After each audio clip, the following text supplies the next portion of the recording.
En 1886, Paul Gauguin quitte Paris pour fuir son ancienne vie de courtier en bourse. Il veut se consacrer à sa passion, la peinture. Sur les conseils d'un peintre breton, il vint s'installer à Pont-Aven. Ce lieu, qui au départ lui permit de vivre à moindre coût, devient plus pour lui et ses amis peintres. Un lieu d'inspiration qui mena à la création du synthétisme, qui prendra même l'appellation d'école de Pont-Aven. Paul Gauguin, Henri Bacon, Paul Sérusier, Émile Bernard. Je me suis longtemps demandé pourquoi ces artistes s'étaient installés ici et pas ailleurs. Puis, j'ai visité Pont-Aven. Et alors, j'ai compris.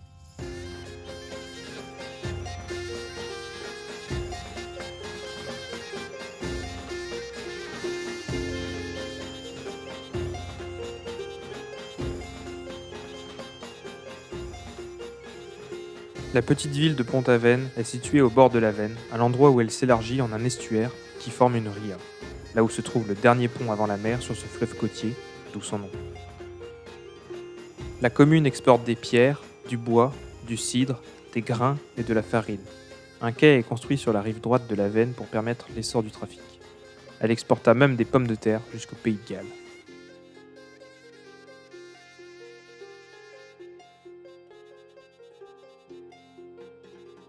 En 1800, la petite ville ne comptait que 720 habitants. C'est durant la seconde moitié du XIXe siècle que Pont-Aven accueillit ses premiers touristes grâce au développement du réseau ferré.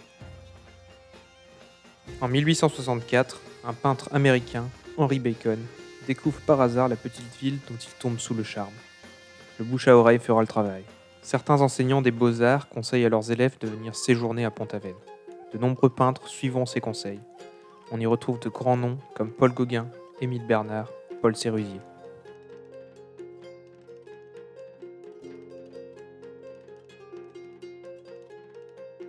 La localité devint une destination de prédilection pour les peintres. Attirée par une civilisation rurale encore intacte, la petite cité et la campagne environnante fut pour eux une source d'inspiration.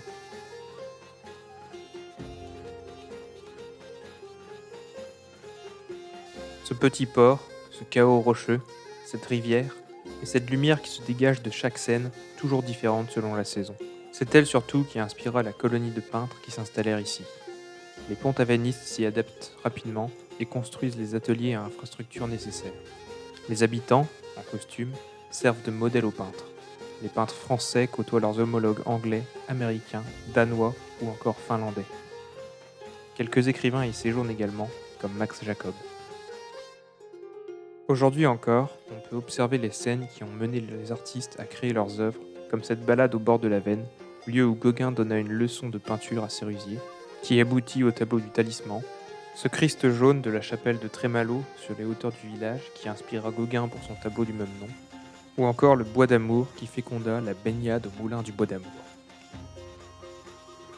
C'est ce moulin d'ailleurs qui fut transformé en une petite usine électrique utilisant l'Avenne comme source d'énergie. Ce moulin fournit l'éclairage public à la ville entre 1899 et 1950, un confort dont Pont-Aven profita avant de nombreux villages de la région. L'Avenne, contrainte par de gros blocs de granit, forme des torrents qui furent intelligemment utilisés par les habitants. Les moulins, témoins d'une activité meunière intense à une certaine époque, que l'on comptait au même nombre que les maisons, ont aujourd'hui disparu.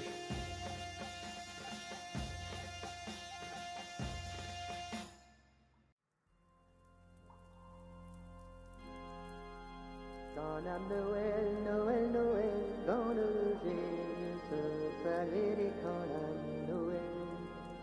Nos Noir, il m'a ouïe, il m'a donné saluer le petit canne. De nos jours, la ville vit surtout du tourisme.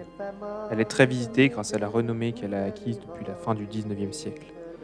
Malgré sa modernisation, Pont-Aven reste une ville charmante, particulièrement lorsqu'on longe l'Avenne pour observer la lumière du soleil traverser le rideau de branches et illuminer le lit de la rivière.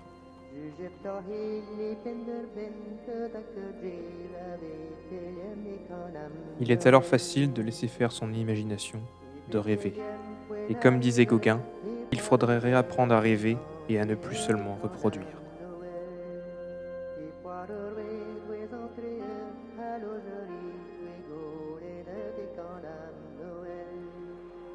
marittima, ricelosa, nommée princesse, baronne des canards.